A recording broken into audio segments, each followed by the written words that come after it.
This is the story of a man named Stanley. Stanley worked for a company in a big building where he was employee number 427. Employee number 427's job was simple. He sat at his desk in room 427 and he pushed buttons on a keyboard. Orders came to him through a monitor on his desk, telling him what buttons to push, how long to push them, and in what order. This is what employee 427 did every day of every month.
Of every year.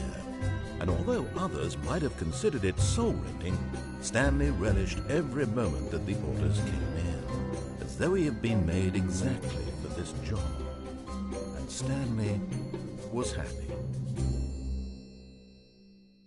And then one day, something very peculiar happened. Something that would forever change Stanley. Something he would never quite forget. He had been at his desk for nearly an hour when he realized that not one single order had arrived on the monitor for him to follow.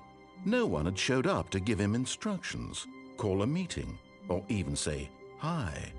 Never in all his years at the company had this happened, this complete isolation. Something was very clearly wrong. Shocked, frozen solid, Stanley found himself unable to move for the longest time. But as he came to his wits and regained his senses, he got up from his desk and stepped out of his office.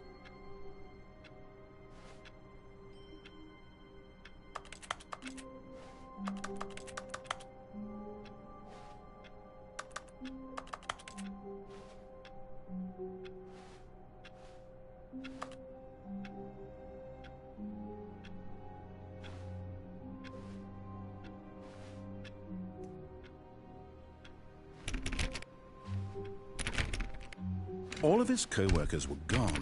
What could it mean? Stanley decided to go to the meeting room. Perhaps he had simply missed a memo. No matter how hard Stanley looked, he couldn't find a trace of his co-workers.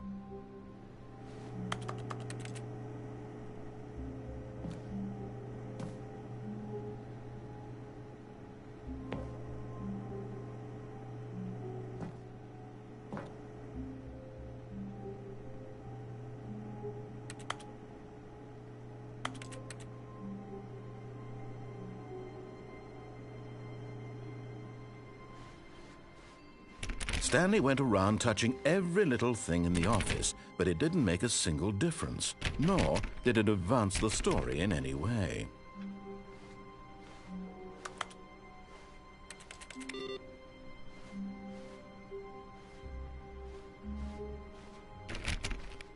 Stanley clicked on literally every single door in the office, because he doesn't pick up well on cues from his environment.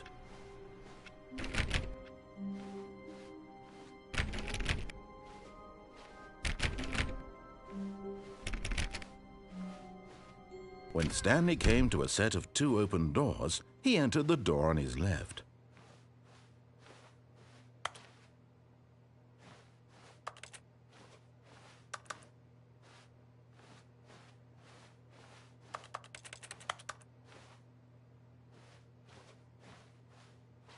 This was not the correct way to the meeting room, and Stanley knew it perfectly well. Perhaps he wanted to stop by the employee lounge first, just to admire it.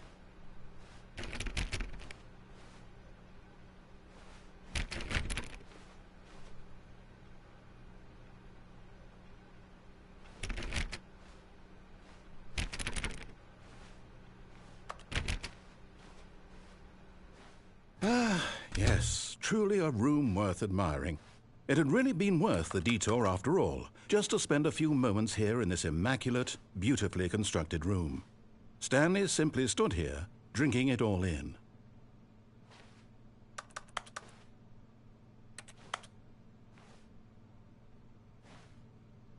Yes, really, really worth it being here in the room. A room so utterly captivating that even though all your co-workers have mysteriously vanished, here you sit looking at these chairs and some paintings. Really worth it.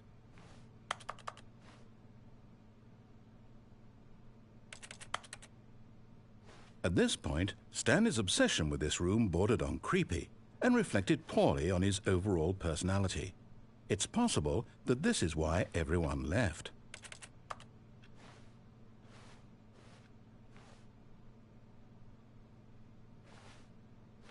Stanley sat around waiting for more dialogue, but when a long time had passed and there was no more, he decided that the game was trying to send him a message.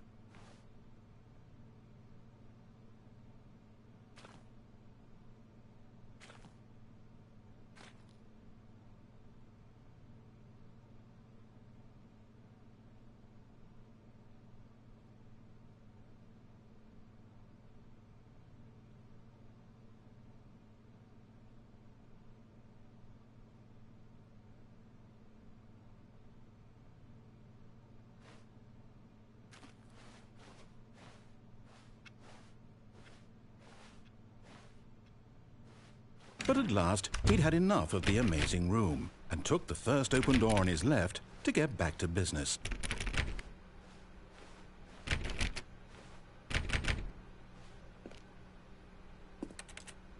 Stanley was so bad at following directions, it's incredible he wasn't fired years ago.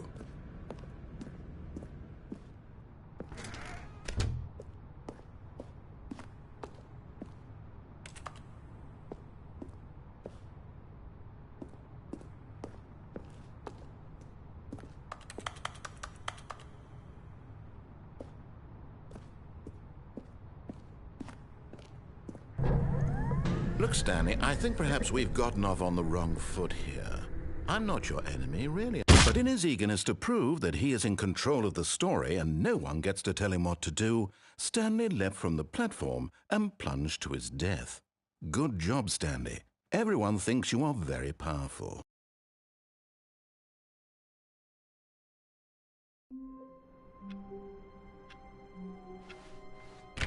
All of his co-workers were gone. What could it mean? Stanley decided to go to the meeting room. Perhaps he had simply missed a memo.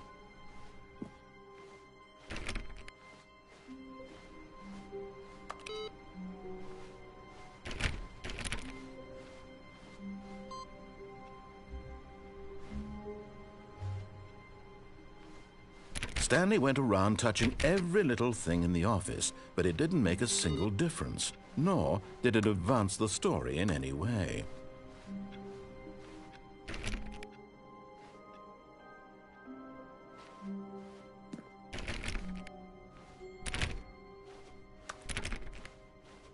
When Stanley came to a set of 2 open doors, he entered. This was not the correct way to the meeting room, and Stanley knew it perfectly well. Perhaps he wanted to stop by the employee lounge first, just to admire it.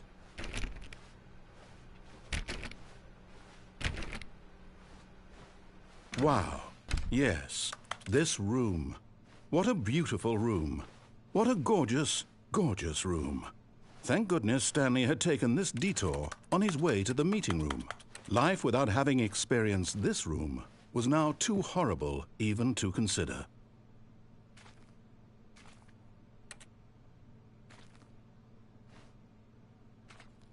Yes, really. But eager to get back to business, Stanley took the first open door on his left.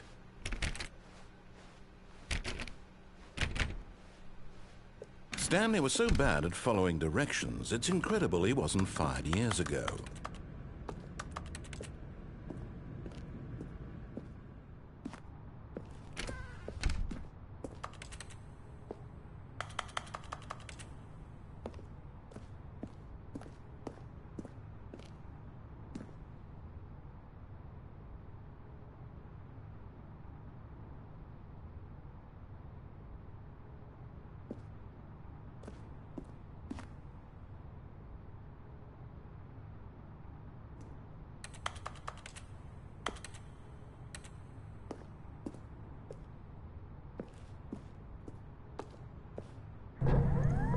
Look, Stanley, I think perhaps we've gotten off on the wrong foot here.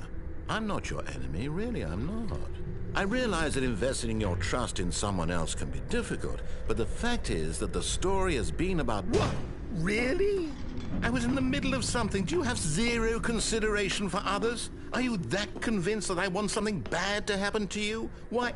I don't know how to convince you of this, but I really do want to help you, to show you something beautiful. Look, let me prove it. Let me prove that I'm on your side. Give me a chance.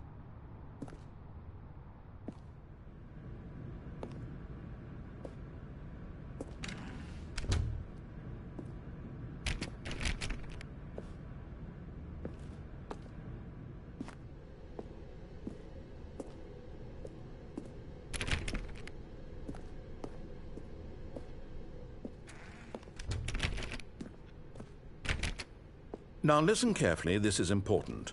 Stanley walked through the red door.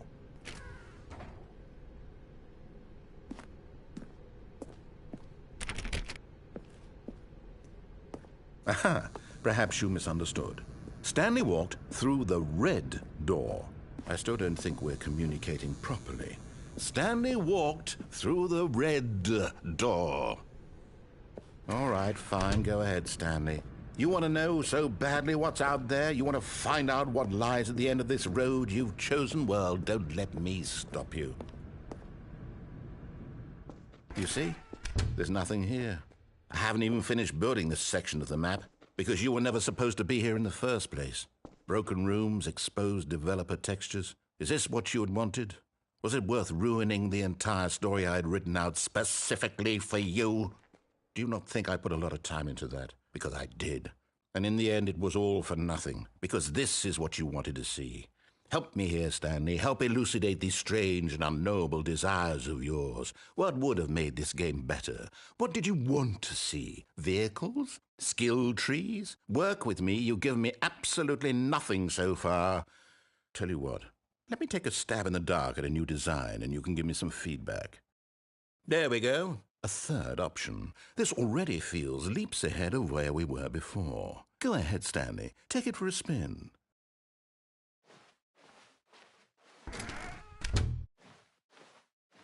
Okay, I'm going to stop you there. Now, tell me about your experience with this new version. Would you say that the game benefited from allowing you more choices? Feel free to be honest. I'm looking for some real critical feedback here. Okay, so we're getting somewhere. Clearly there's something here that speaks to you. If I can be honest here, I really don't have any idea where I'm going with this. This whole third door thing was just a stab in the dark.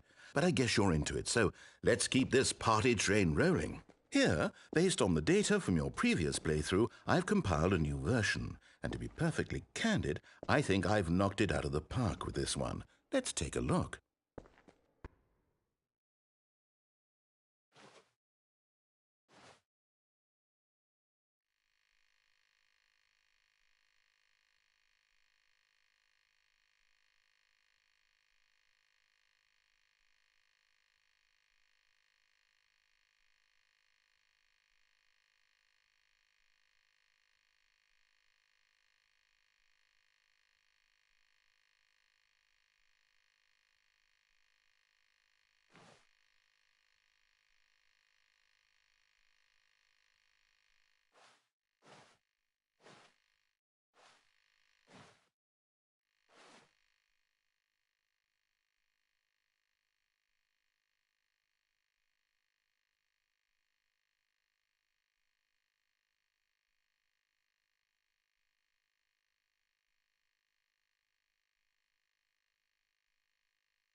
Now, would you say that competitive leaderboard helped you feel motivated to keep walking through doors? Again, honest answers, please.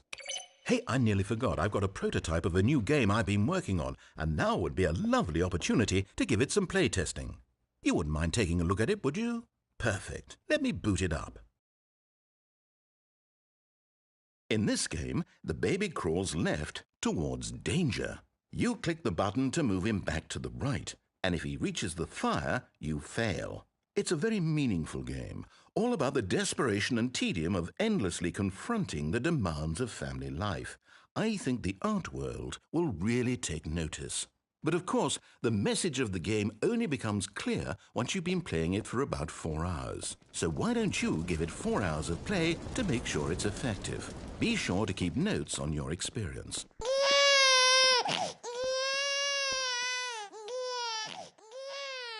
You heartless bastard.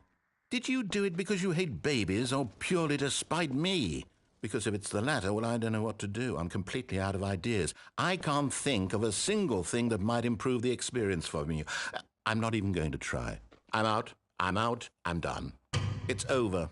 Thank you for playing. Your input was extremely valuable. Oh, hey, since my game was so awful, why don't we play someone else's game, just to ease the pain? Let's see. What do we have here? Yes. This seems like it'll work. Let's give it a shot.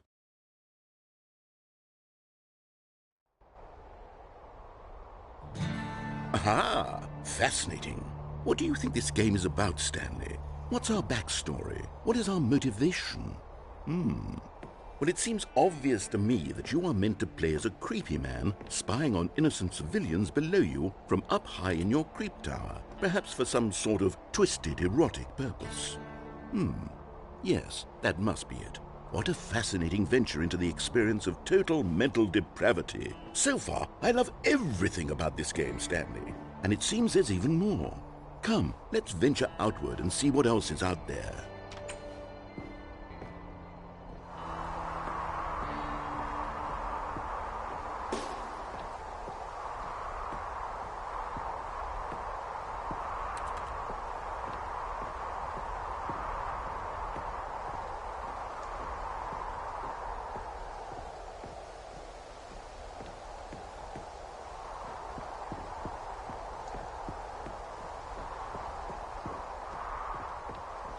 Oh, no.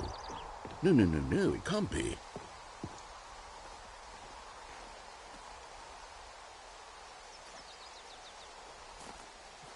It is. It's an open world game. Good God, quickly, block it off. Oh, thank goodness, Stanley. What a close call. You nearly wandered off into that thing, that big, open, just wandering around, no right or wrong directions, no path to follow. You can just go in any... Oh, thank heavens we avoided it. We're out of the woods now, Stanley. Okay, I'm going to get us out of here. Let's find another game. Preferably something with walls. Something with nice, big, insurmountable walls. Okay, I think this will be just the thing.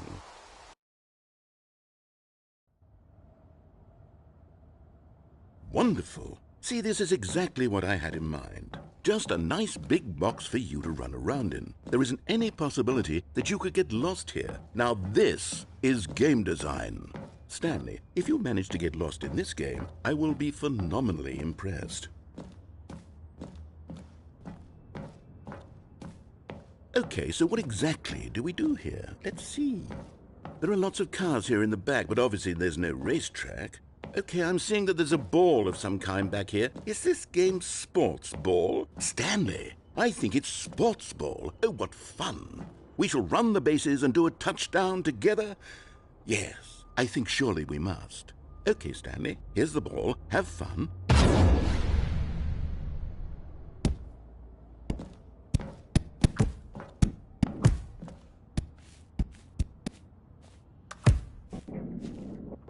Are you doing it?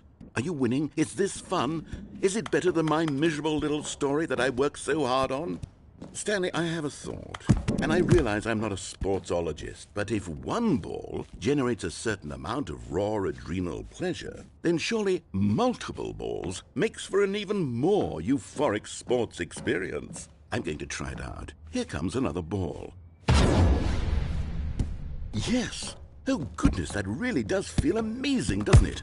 Stanley, I'm like a child in a confectionery shop. I simply have to have more. I'm insatiable. More balls!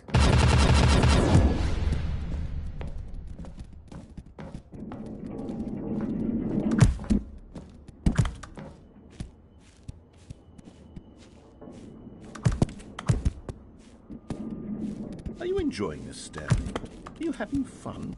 Is this a real video game? Well, I sure hope you're having a good time, because guess what? It's over. That's right. Your little fun comes to an end. This is my game, and what I say goes. You get to have fun when I let you, Stanley. Besides, you need someone like me to set boundaries for you. Without rules or boundaries, video games are nothing. Yes, that's what I am. I'm structure. I'm your sense of purpose. And since you decided you didn't want to play my game, now I don't want to play with you either. So, goodbye, Stanley. I'm leaving.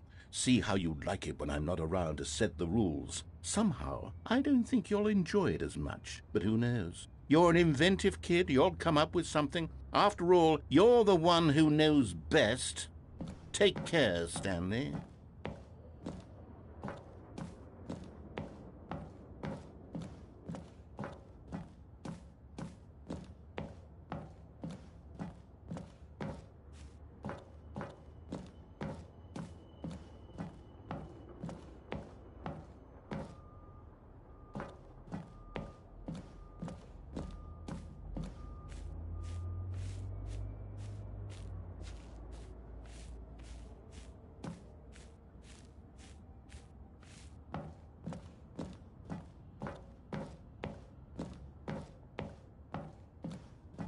Hold on. What are you doing?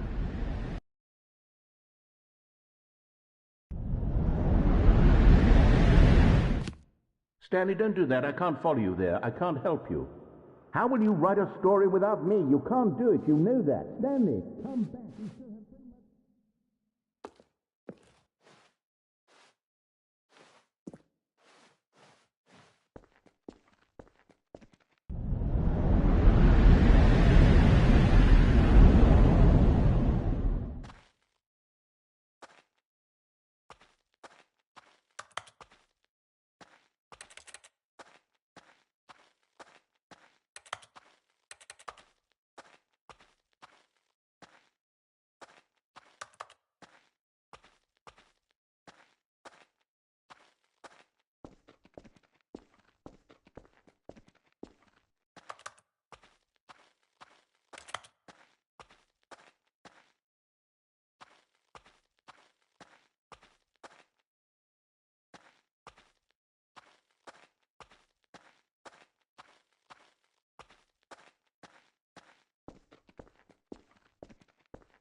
I wonder what he found.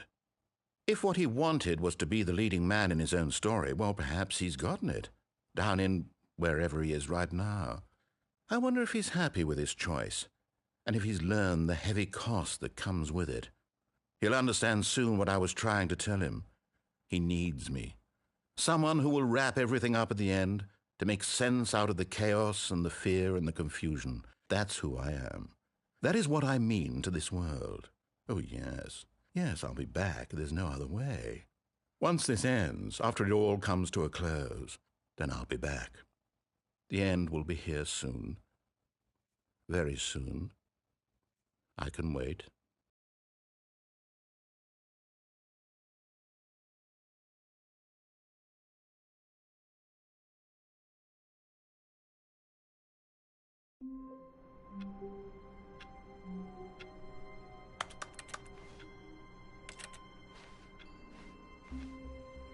All of his co-workers were gone. What could it mean? Stanley decided to go to the meeting room. Perhaps he had simply missed a memo. No matter how hard Stanley looked, he couldn't find a trace of his co-workers.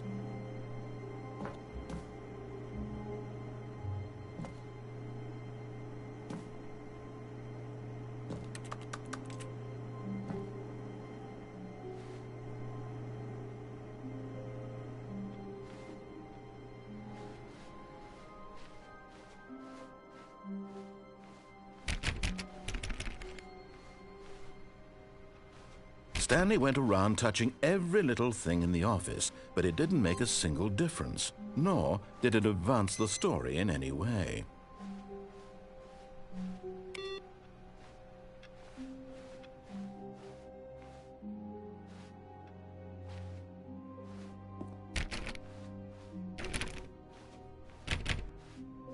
When Stanley came to a set of 2 open doors, he entered the door on his left.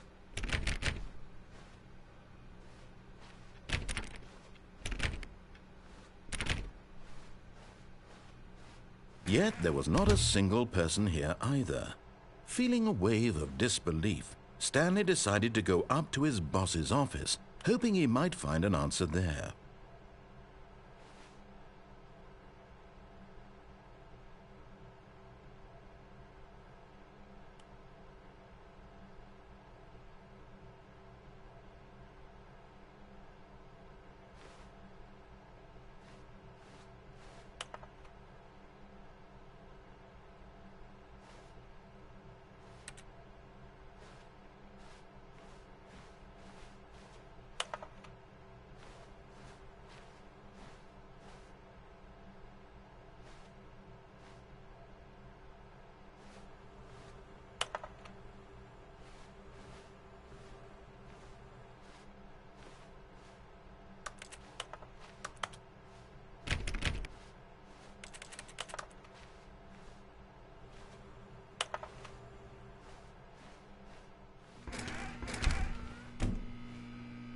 Stanley stepped into the broom closet, but there was nothing here, so he turned around and got back on track.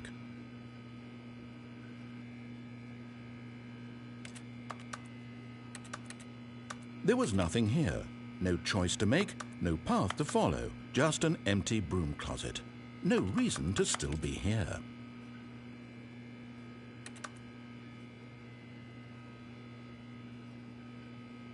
It was baffling that Stanley was still just sitting in the broom closet. He wasn't even doing anything. At least if there was something to interact with, he'd be justified in some way. As it is, he's literally just standing there doing sweet FA.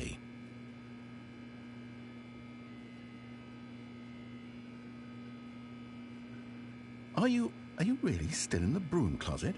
Standing around doing nothing? Why?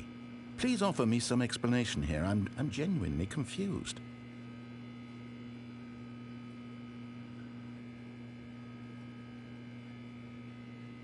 You do realize there's no choice or anything in here, right? If I'd said Stanley walked past the broom closet, at least you would have had a reason for exploring it to find out.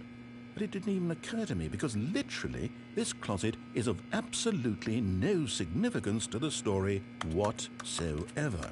I never would have thought to mention it.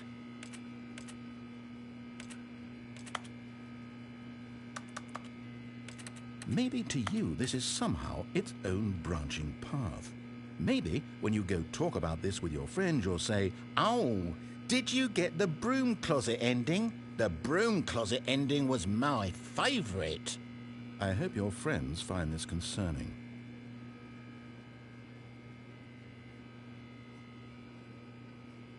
Stanley was fat and ugly and really stupid. He probably only got the job because of a family connection. That's how stupid he is. That or with drug money. Also, Stanley is addicted to drugs and hookers.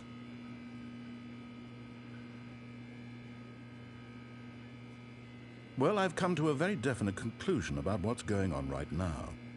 You're dead. You got to this broom closet, explored it a bit, and were just about to leave because there's nothing here, when a physical malady of some sort shut down your central nervous system and you collapsed in front of your screen. Well, in a situation like this, the responsible thing is to alert someone nearby so as to ensure that your body is taken care of before it begins to decompose. Hello? Anyone who happens to be nearby? The person at this computer is dead. They have fallen prey to any number of your countless human physiological vulnerabilities. It's indicative of the long-term sustainability of your species. Please remove their corpse from the area and instruct another human to take their place, making sure they understand basic first-person video game mechanics and filling them in on the history of narrative tropes in video gaming, so that the irony and insightful commentary of this game is not lost on them. All right, when you've done that, just step out into the hallway.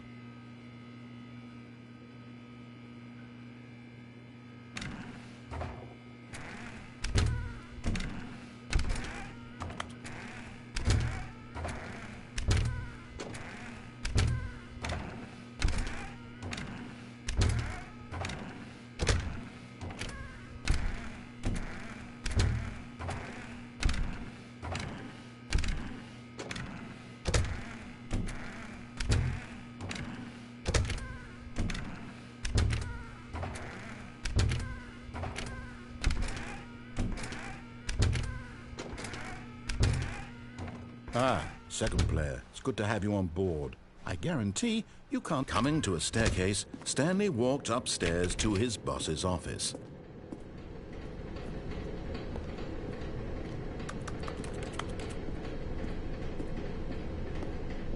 But Stanley just couldn't do it. He considered the possibility of facing his boss. Admitting he had left his post during work hours, he might be fired for that. And in such a competitive economy, why had he taken that risk? All because he believed everyone had vanished? His boss would think he was crazy. And then something occurred to Stanley. Maybe, he thought to himself, maybe I am crazy. All of my co-workers blinking mysteriously out of existence in a single moment for no reason at all? None of it made any logical sense.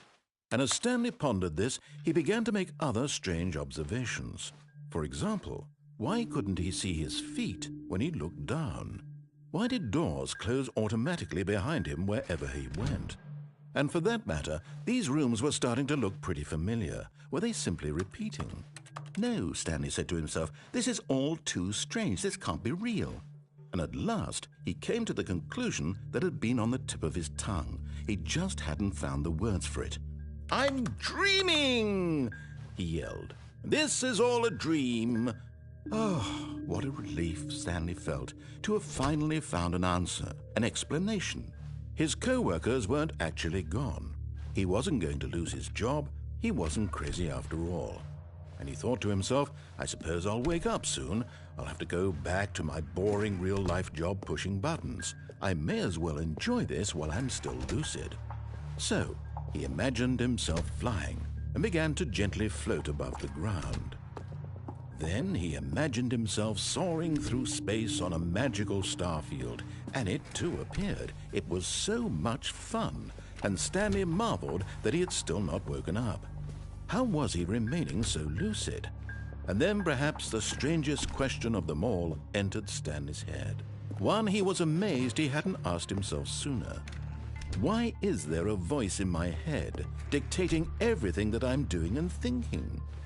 Now the voice was describing itself being considered by Stanley, who found it particularly strange. I'm dreaming about a voice describing me, thinking about how it's describing my thoughts, he thought. And while he thought it all very odd and wondered if this voice spoke to all people in their dreams, the truth was that, of course, this was not a dream. How could it be? Was Stanley simply deceiving himself, believing that if he's asleep, he doesn't have to take responsibility for himself? Stanley is as awake right now as he's ever been in his life. Now, hearing the voice speak these words was quite a shock to Stanley. After all, he knew for certain, beyond a doubt, that this was in fact a dream. Did the voice not see him float and make the magical stars just a moment ago? How else would the voice explain all that? This voice was a part of himself too. Surely, if he could just... He would prove it. He would prove that he was in control, that this was a dream. So he closed his eyes gently, and he invited himself to wake up. He felt the cool weight of the blanket on his skin, the press of the mattress on his back, the fresh air of a world outside this one. Let me wake up, he thought to himself. I'm through with this dream. I wish it to be over. Let me go back to my job. Let me continue pushing the buttons. Please, it's all I want. I want my apartment, and my wife, and my job. All I want is my life exactly the way it's always been. My life is normal. I am normal. Everything will be fine. I am okay.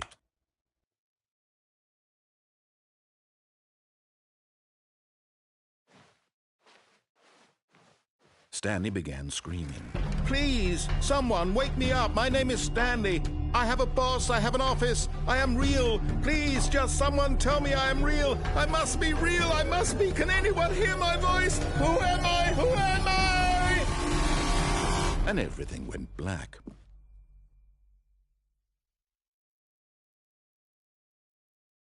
This is the story of a woman named Mariella. Mariella woke up on a day like any other. She arose, got dressed, gathered her belongings, and walked to her place of work. But on this particular day, her walk was interrupted by the body of a man who had stumbled through town talking and screaming to himself, and then collapsed dead on the sidewalk. And although she would soon turn to go call for an ambulance, for just a few brief moments she considered the strange man. He was obviously crazy, this much she knew. Everyone knows what crazy people look like. And in that moment, she thought to herself how lucky she was to be normal. I am sane. I am in control of my mind. I know what is real and what isn't. It was comforting to think this, and in a certain way, seeing this man made her feel better. But then she remembered the meeting she had scheduled for that day, the very important people whose impressions of her would affect her career, and by extension, the rest of her life. She had no time for this, so it was only a moment that she stood there, staring down at the body. And then she turned and ran.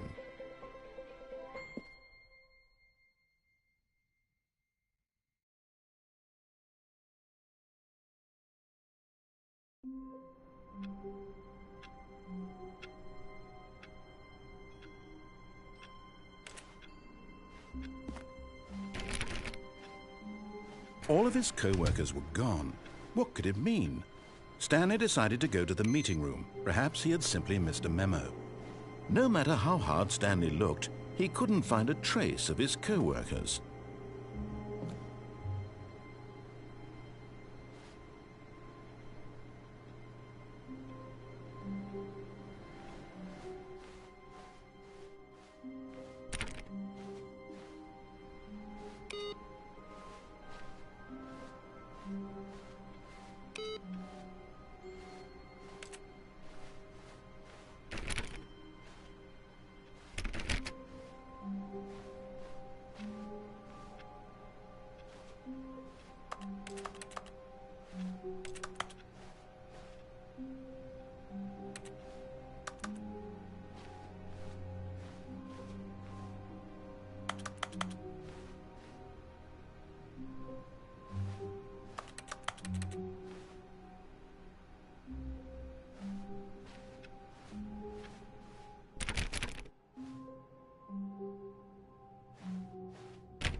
When Stanley came to a set of 2 open doors, he entered the door on his left.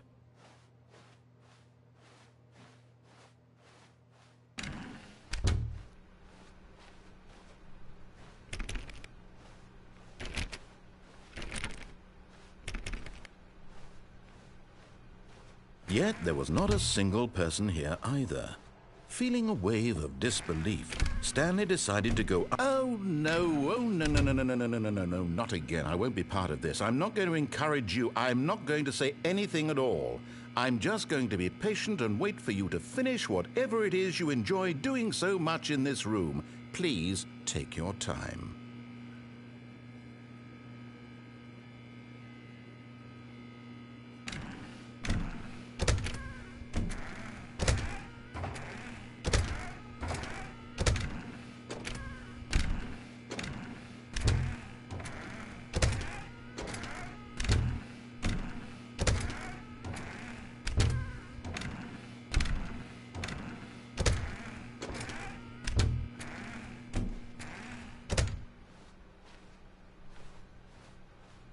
Coming to a staircase, Stanley walked upstairs to his boss's office.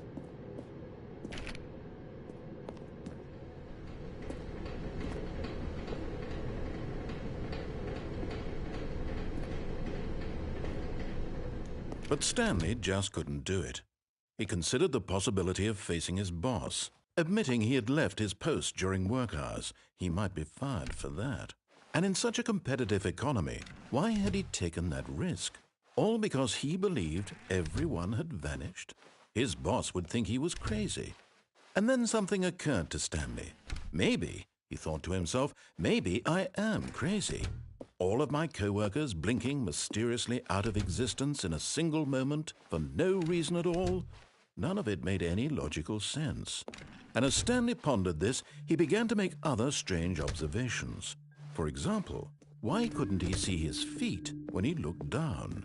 Why did doors close automatically behind him wherever he went? And for that matter, these rooms were starting to look pretty familiar. Were they simply repeating?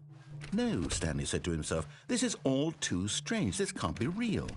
And at last, he came to the conclusion that had been on the tip of his tongue. He just hadn't found the words for it. "I'm dreaming!" he yelled. "This is all a dream." Oh, what a relief Stanley felt to have finally found an answer, an explanation. His co-workers weren't actually gone. He wasn't going to lose his job. He wasn't crazy after all. And he thought to himself, I suppose I'll wake up soon. I'll have to go back to my boring real-life job pushing buttons. I may as well enjoy this while I'm still lucid.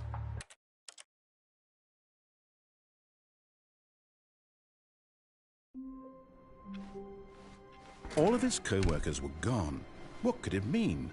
Stanley decided to go to the meeting room. Perhaps he had simply missed a memo.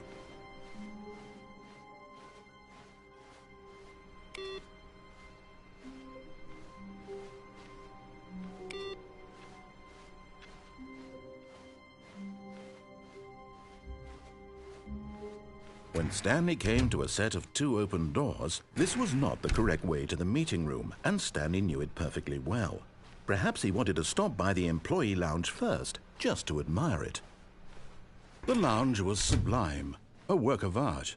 But eager to get back to business, Stanley took the first open door on his left. Stanley was so bad at following directions, it's incredible he wasn't fired years ago. Look, Stanley, I think perhaps we've gotten off on the wrong foot here. I'm not your enemy, really, I'm not. I realize that investing your trust in someone else can be difficult, but the fact is that the story has been about nothing but you all this time. There's someone you've been neglecting, Stanley. Someone you've forgotten about. What?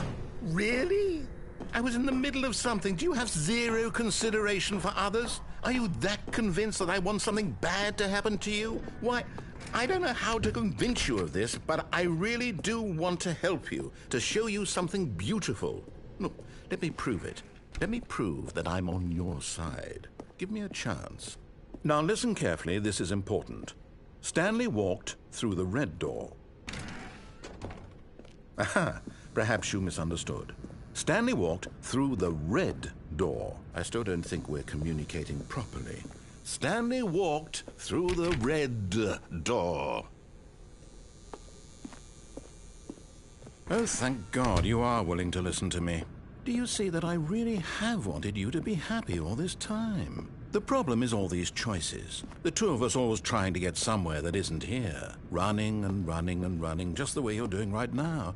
Don't you see that it's killing us, Stanley? I wanted to stop. We would both be so much happier if we just stopped. And I think I have a solution. Here, let me show you.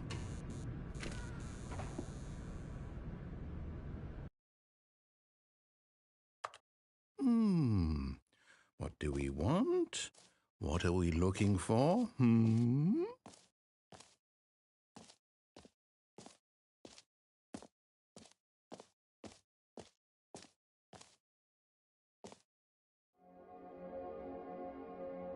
Here. Yes. Oh, it's beautiful, isn't it? If we just stay right here, No, wait. Where are you going? Oh, no. Stay away from those stairs. If you hurt yourself, if you die, the game will reset. We'll lose all of this. Please, no, Stanley, let me stay here. Don't take this from me. Please, Stanley, think about what you're doing.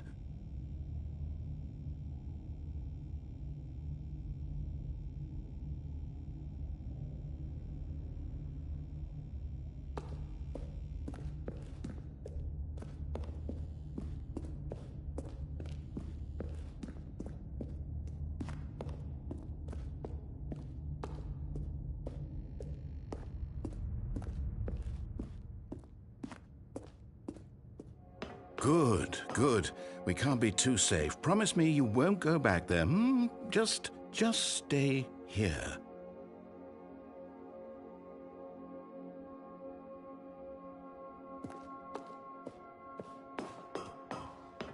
No!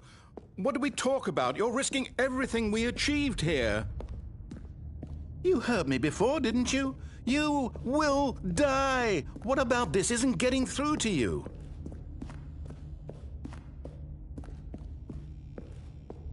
No! Oh, thank God. You lived. You had me. No. No. What are you doing, Stanley? Please, I'm asking you not to take this away from me. I can't go back to what I was before. If you die, we'll both go back. Why are you doing this? Stanley, let's go back to the other room. Can you do that for me? My God, is this really how much you dislike my game? That you'll throw yourself from this platform over and over to be rid of it? You are literally willing to kill yourself to keep me from being happy. Am I reading the situation correctly? Or maybe you're just getting a kick out of it. I don't know anymore. Do you actually want to stay alive? Or are you just teasing me?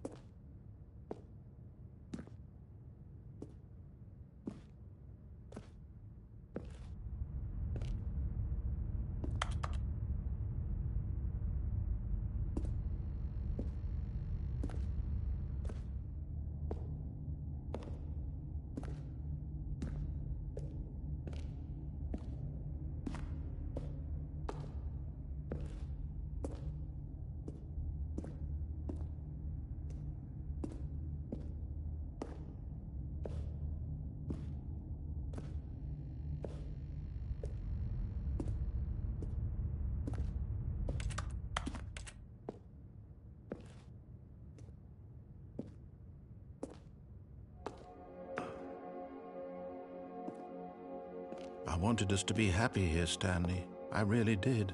I still thought that was possible.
Is it over?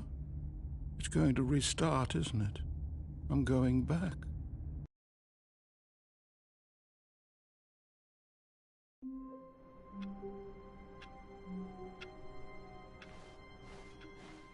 Just a step through this door, Stanley thought to himself, that's all I need. If I can make it through this door, I can make it through them all.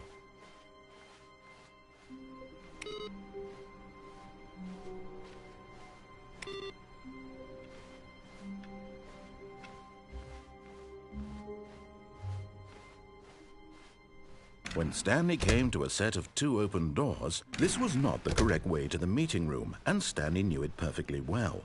Perhaps he wanted to stop by the employee lounge first, just to admire it.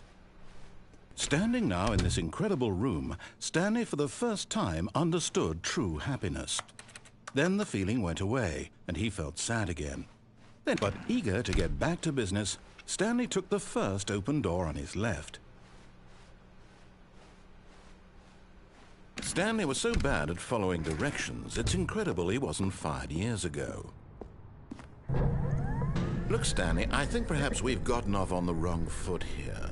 I'm not your enemy, really, I'm not. I realize that investing your trust in someone else can be difficult, but the fact is that the story has been about nothing but you all this time. There's someone you've been neglecting, Stanley. Someone you've forgotten about. Please, stop trying to make every decision by yourself. Now, I'm not asking for me. This is it, Stanley. Your chance to redeem yourself. To put your work aside. To let her back into your life. She's been waiting.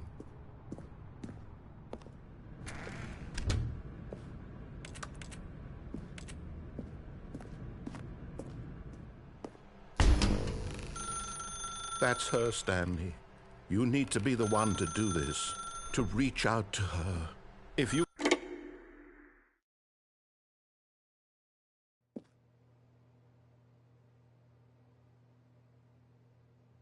Stanley, is that you?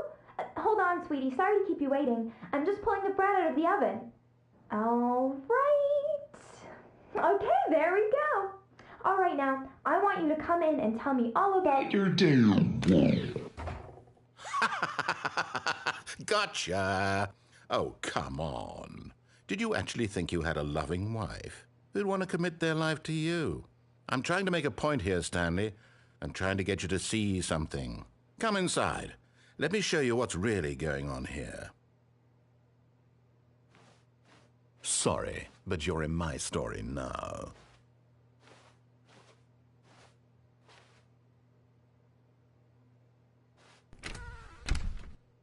This is a very sad story about the death of a man named Stanley. Stanley is quite a boring fellow. He has a job that demands nothing of him, and every button that he pushes is a reminder of the inconsequential nature of his existence. Look at him there, pushing buttons, doing exactly what he's told to do. Now he's pushing a button. Now he's eating lunch. Now he's going home. Now he's coming back to work. One might even feel sorry for him, except that he's chosen this life.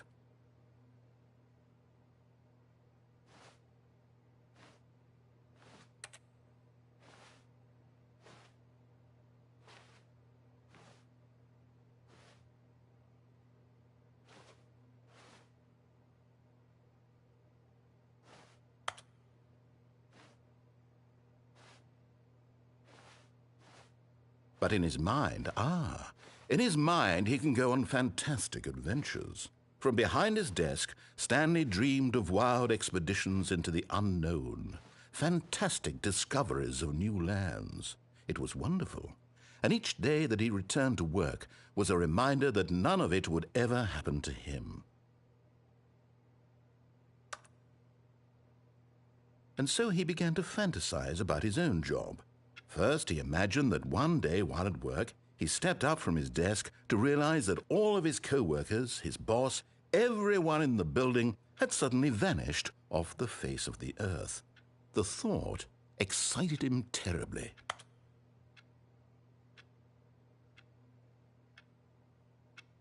So he went further. He imagined that he came to two open doors and that he could go through either. At last, choice. It barely even mattered what lay behind each door. The mere thought that his decisions would mean something was almost too wonderful to behold. As he wandered through this fantasy world, he began to fill it with many possible paths and destinations. Down one path lay an enormous round room with monitors and mind controls. And down another was a yellow line that weaved in many directions. And down another was a game with a baby. And he called it the Stanley Parable. It was such a wonderful fantasy, and so in his head he relived it again, and then again, and again, over and over, wishing beyond hope that it would never end, that he might always feel this free.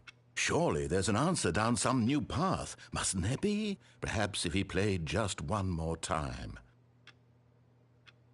But there is no answer. How could there possibly be? In reality, all he's doing is pushing the same buttons he always has. Nothing has changed.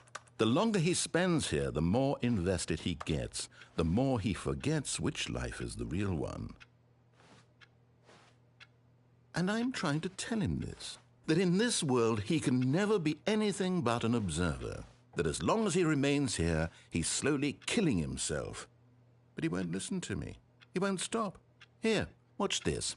Stanley, the next time the screen asks you to push a button, do not do it. You see? Can he just not hear me?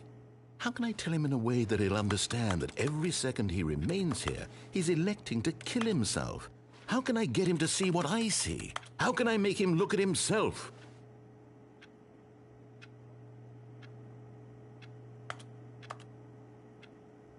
I suppose I can't, not in the way I want him to. But I don't make the rules. I simply play to my intended purpose, the same as Stanley. We're not so different, I suppose. I'll try once more to convey all this to him. I'm compelled to. I must. Perhaps, well, maybe this time he'll see. Maybe this time. And I tried again, and Stanley pushed a button. And I tried again, and Stanley pushed a button. And I tried.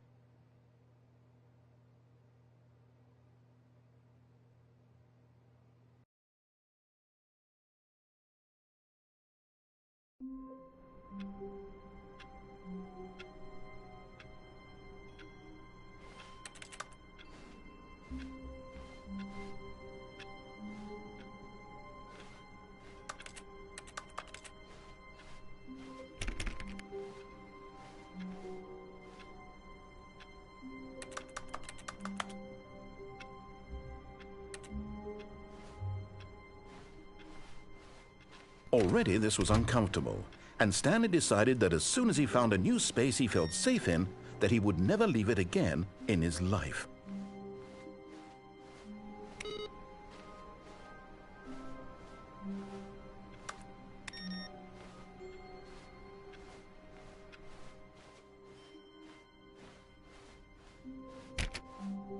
When Stanley came to a set of two open doors, he entered the door on his left.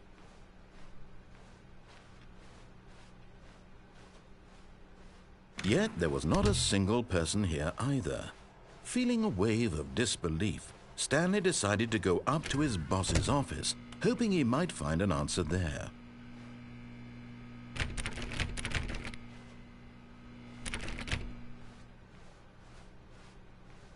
Coming to a staircase, Stanley walked upstairs to his boss's office.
Stepping into his manager's office, Stanley was once again stunned to discover not an indication of any human life.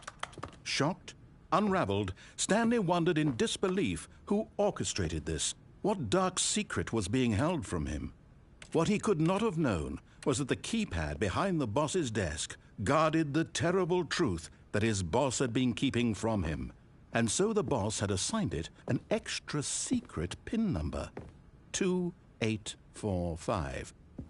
But of course, Stanley couldn't possibly have known this.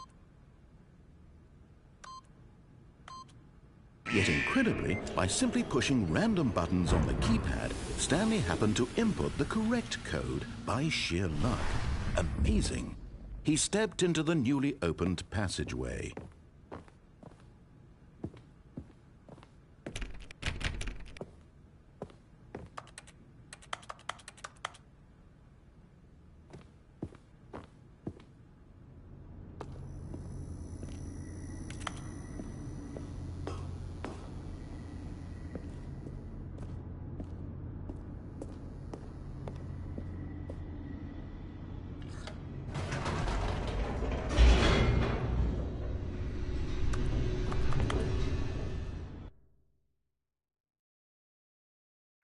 Descending deeper into the building, Stanley realized he felt a bit peculiar.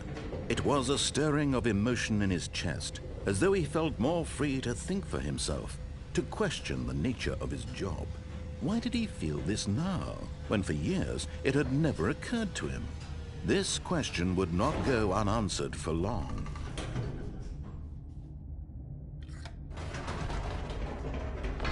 Whoops, nope, never mind. Stanley actually got back into the elevator and went back up. Silly me. Why did Stanley do that when he knew that it would just lead back to his boss's office? Well, that's a great question. I just can't wait to find out.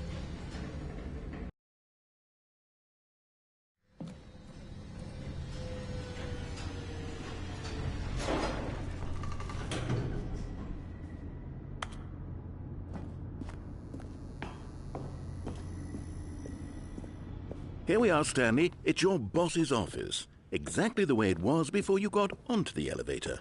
It's still just exactly what it is. What a decision you've made to come up here and look at the office again.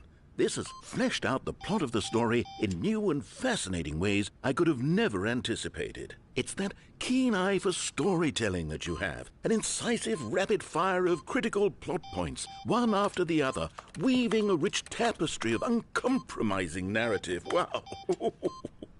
I'm bolted to the edge of my seat.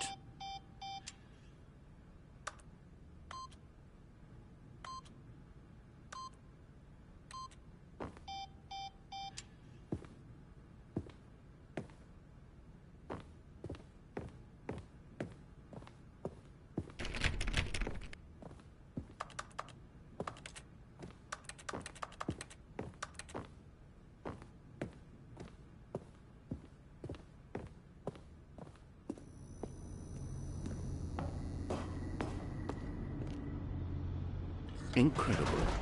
Now he's getting back into the elevator and going down again.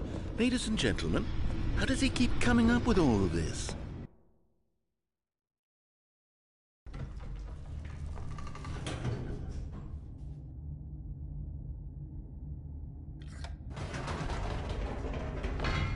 Did you think we were going to go forward down the spooky corridor? No.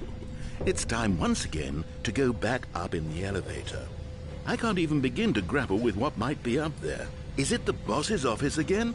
Or what if it's the boss's office this time? The suspense is killing me.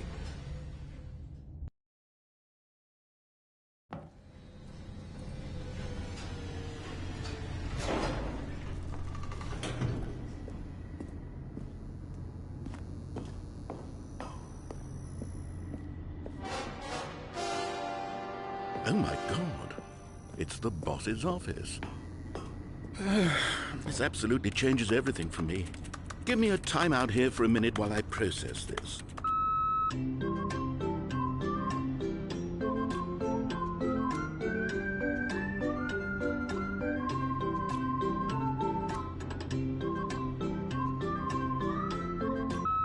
Okay, I'm ready.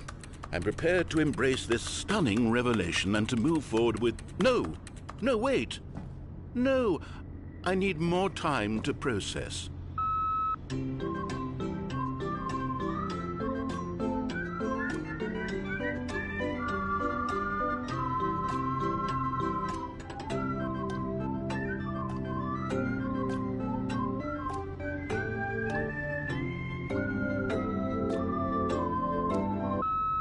All right.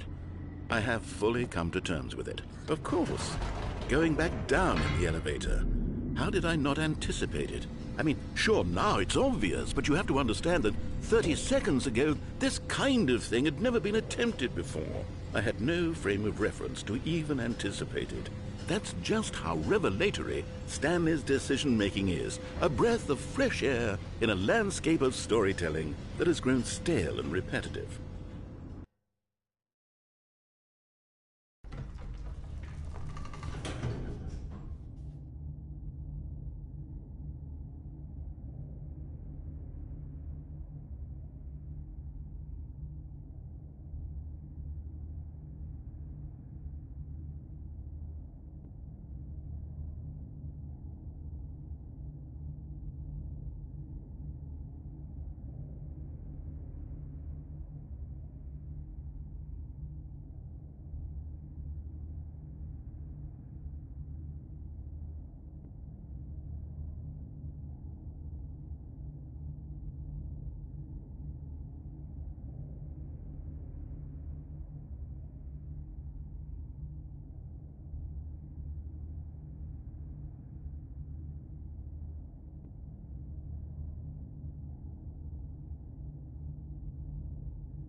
You know what?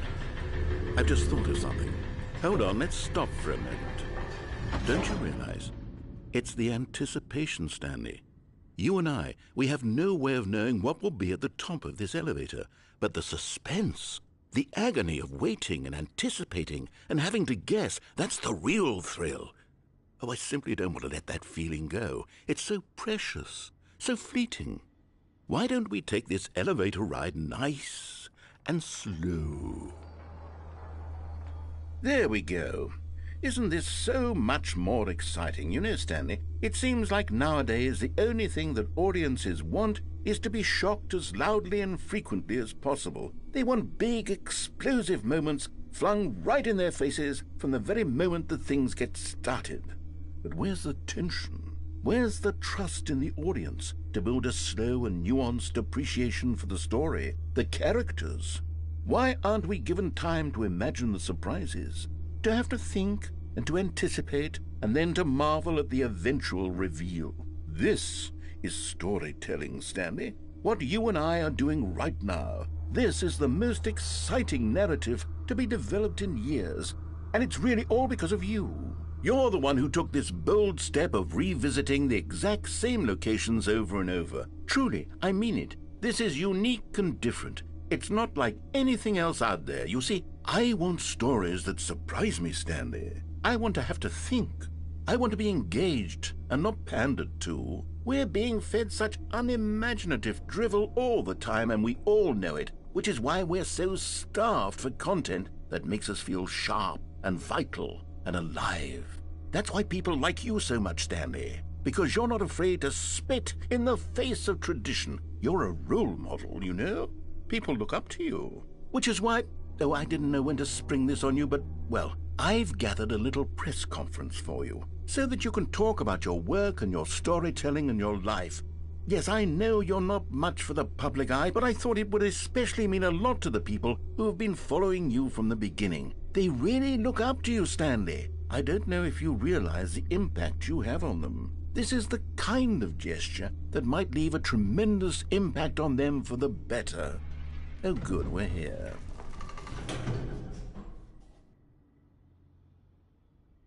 Okay, the room where we're holding the press conference should be just around the corner here somewhere.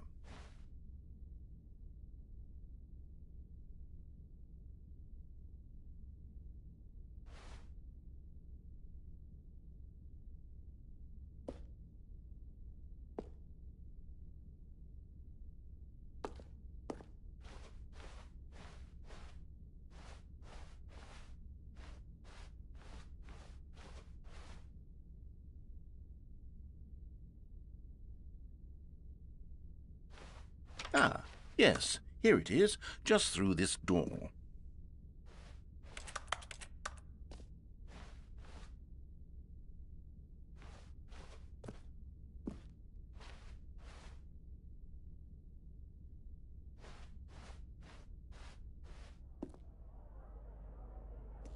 All right, are you ready? I've told them you're going to speak a little bit about the nature of surprise in storytelling and what it means to craft a truly unpredictable narrative. Oh, don't worry. You'll do great. Just be yourself and speak from the heart. I'm really proud of you, Stanley.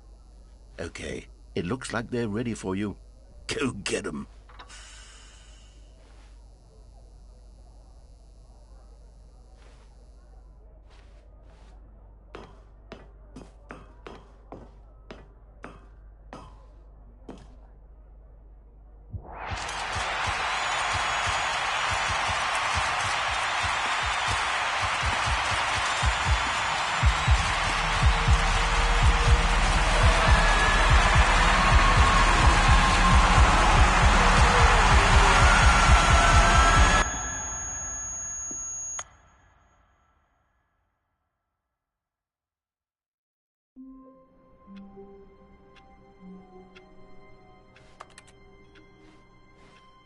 All of his co-workers were gone. What could it mean? Stanley decided to go to the meeting room. Perhaps he had simply missed a memo.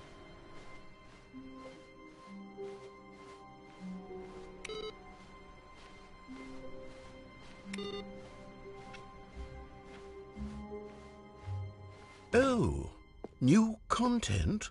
What does that mean, new content?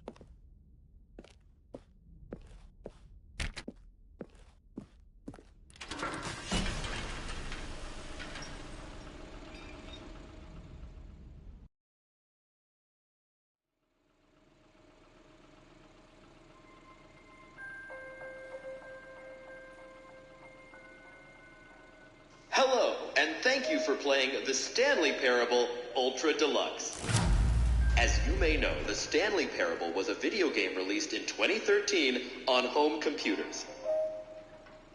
After receiving critical and commercial success, it was expanded upon in 2022 with the Stanley Parable Ultra Deluxe, a reimagining of the game for consoles and home computers. The Stanley Parable Ultra Deluxe features exciting new content that broadens and expands the world of the Stanley Parable, delighting audiences the world over.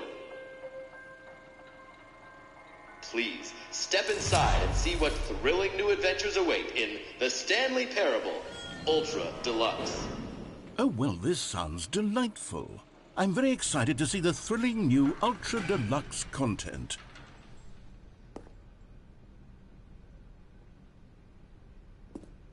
Okay, so far it's an elevator. Nothing special yet, but I'm sure it's just the beginning of a mesmerizing adventure.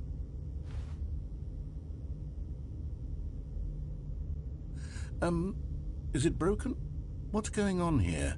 Should we be moving somewhere or... Oh, there we go. All right, finally, at long last, it's on to the new content. I've never been more ready. Let's do it.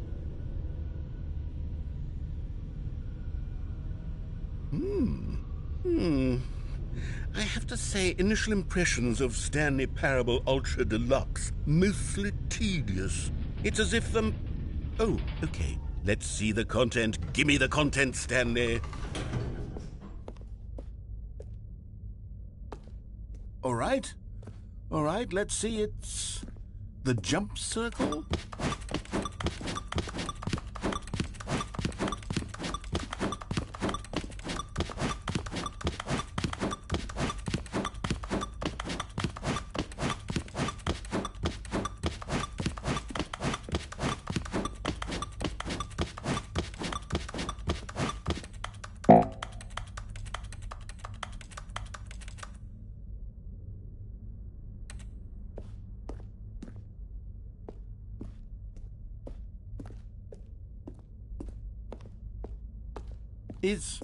Is that it?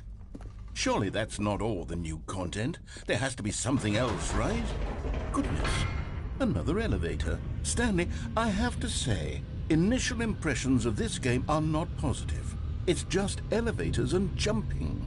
Is this what passes for exciting new content? If this is new content, then I could just read you the whole dictionary. There's 20 hours of new content right there. Hell, I could counter 30 trillion. You could put that on the box. The Stanley Parable Ultra Deluxe, now with over 1,000 hours of new content. And oh, wait. There's more.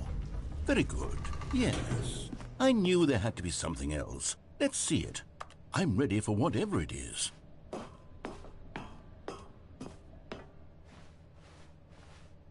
That's it? Oh, you've got to be kidding me. You see, Stanley? This is what happens when greedy video game developers with no respect for their fan base rush a cheap expansion to market for no reason other than to make an easy dollar. And don't get me started on the level of craftsmanship that's gone into it. In fact, I'm looking right now at the game's trophies, and it's hard to believe one of them actually says, "Test trophy, please ignore." What quality assurance department signed off on this?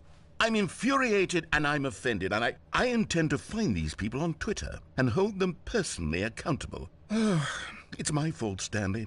I built up too much anticipation around the new content, I'm afraid. It could never have lived up to such expectations. If you're still with me, why don't we just reset the game, and we'll try to get back to what the Stanley Parable is really about. No frills, no gimmicks. Just you and me having a great time together like always. What do you say, friend?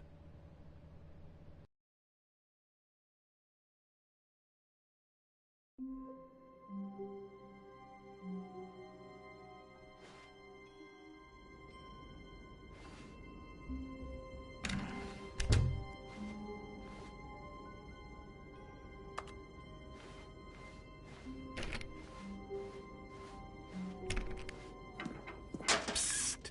Stanley! Come over here, in the vent. I want to show you something.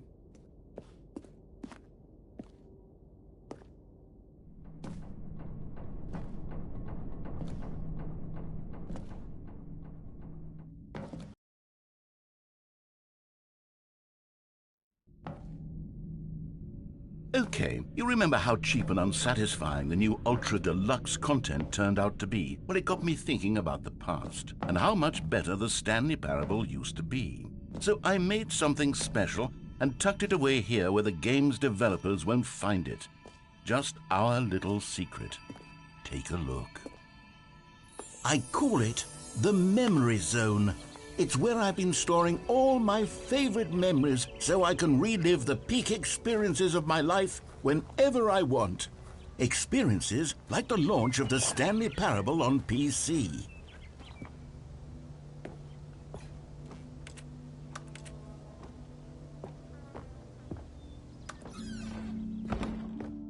You see, Stanley, doesn't the Memory Zone remind you of how wonderful Stanley Parable was before it was sullied with a cheap PlayStation port? Remember back in October of 2013, when the game originally launched? Back then, video games had integrity. Back then, it all meant something. Oh, the waste.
Je suis dans la mémorisation, c'est sur l'abri de l'eau, et je n'attends. And over here is where I keep reviews of the Stanley Parable. Like this stunning triumph of games journalism, 10 out of 10 from Destructoid.com. James Stephanie Sterling writes, and I quote, "Where so many games that aspire to be more than games end up less than any form of art, Stanley Parable strives and then succeeds to be every game ever created."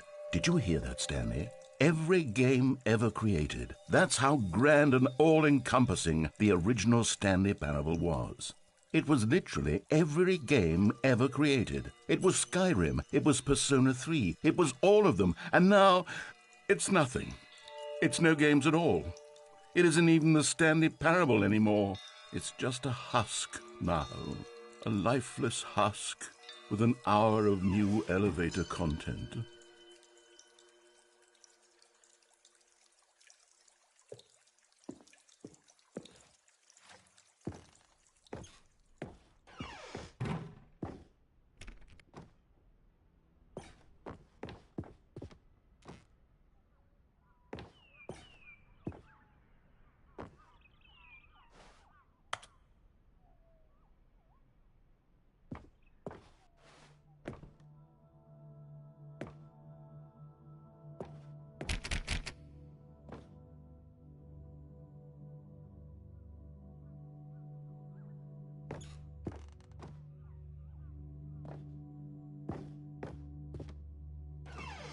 Here's another moving passage, this time from GameSpot.com.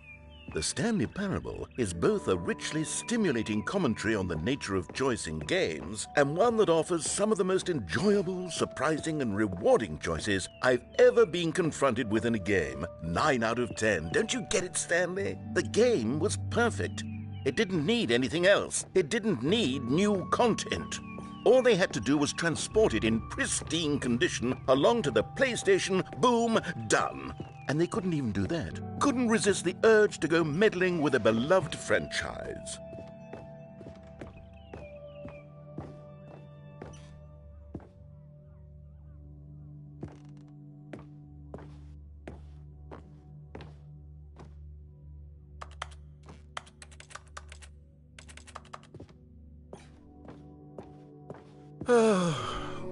These were simpler times, Stanley. But I wouldn't give to go back, to have it all over again. Wait, hang on. I don't recall this part of the memory zone before. What's this? What's down here? Oh no, oh God, no, Stanley. It's a collection of reviews from Pressurized Gas, the extremely popular online storefront for computer games. I haven't looked at these in years.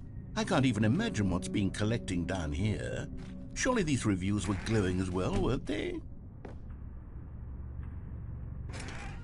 Honestly, I could not be bothered to play this game to full completion. The narrator is obnoxious and unfunny, with his humor and dialogue proving to be more irritating than entertaining. Unfunny! I'm not trying to be funny. I'm trying to make a serious work of art. I suppose I could write up a handful of gags to insert into the Stanley Parable, but the game is already such a densely layered web of profound philosophical insights that I can't even imagine where I'd have the room to stick them.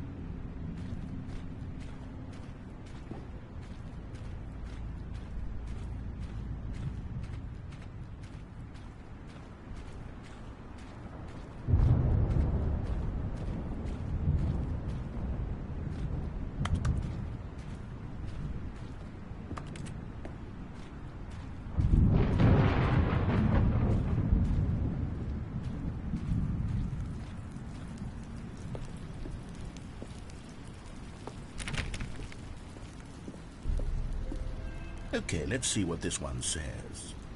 While the idea for the game is good, for someone who prefers non-linear games, this preachiness gets annoying fast. Preachy? Stanley? I'm not preachy, am I? You can tell me if I'm preachy. Honestly, you can. Oh, goodness.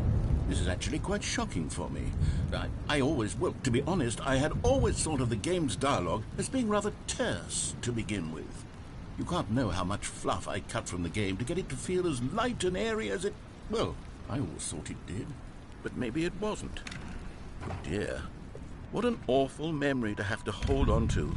These black marks on my otherwise unimpeachable track record. I feel like a failure, like I let these people down. Perhaps the Stanley Parable isn't quite as sterling as I always remembered.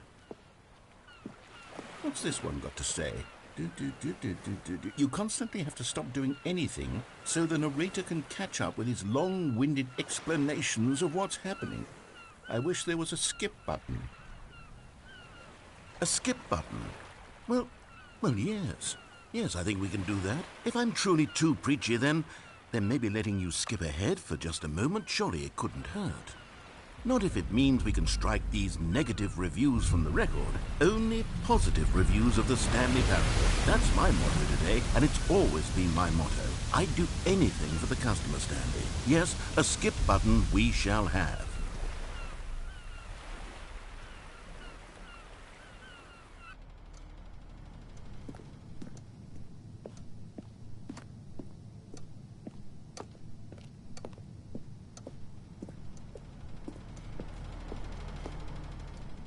And here it is. Go ahead. Oh, you're back, you see. You were only frozen in time for a few minutes, but it was plenty of time for me to deliver a long, rambling monologue full of... Well, there, sport. You really did catch me rambling on a bit, didn't you? But that's the power of the button. The minute I start to go off on a thoughtless display of self-absorption... Okay, welcome back, Stanley. Now, I should say that the amount of time the button has been skipping through is becoming longer and longer. That last one was, well, I want to say maybe 30, 45 minutes? It's not unendurable by any means, but it's, well, there's really only so much I can ramble on to myself about. I know, it's shocking, isn't it? But at any rate, I do suggest that we not press the button again. I think the skip button has been aptly demonstrated, and we can say goodbye to it and just... Wait. How do we get out of here? Stanley, please don't push the button again. It's been 12 hours. You've just been frozen there. I don't know why the skips are getting longer, but they're really, truly getting longer, and my... Oh, Stanley, you're back. You're back. Oh, my goodness. I have someone to talk to again. Stanley, I think it's been a week. Or 2 weeks. I've been sitting here all that time, just sitting here, not a single person to speak with. And you'd think that that's just how it's always been, right? Me talking and you saying nothing. Would you think that it's exactly the same as always? Doesn't that feel like what we've already been doing? Me just talking? But it isn't, Stanley. It isn't the same at all. It isn't even close. Oh, hello, it's you. You're here again. Welcome. I have had time to think about you and about us and about everything we've been through.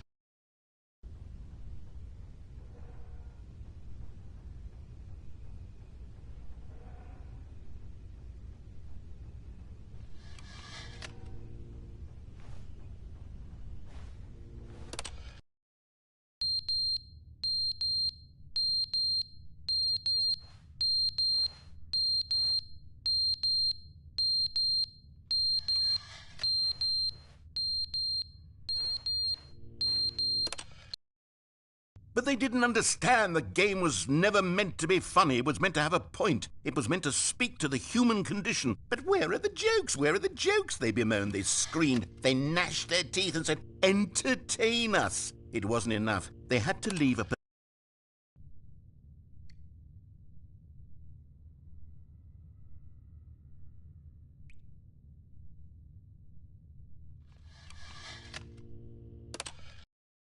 The end is never the end, is never the end, is never the end, is never the end, is never the end, is never the end, is never the end, is never the end, is never the end, is...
Parable.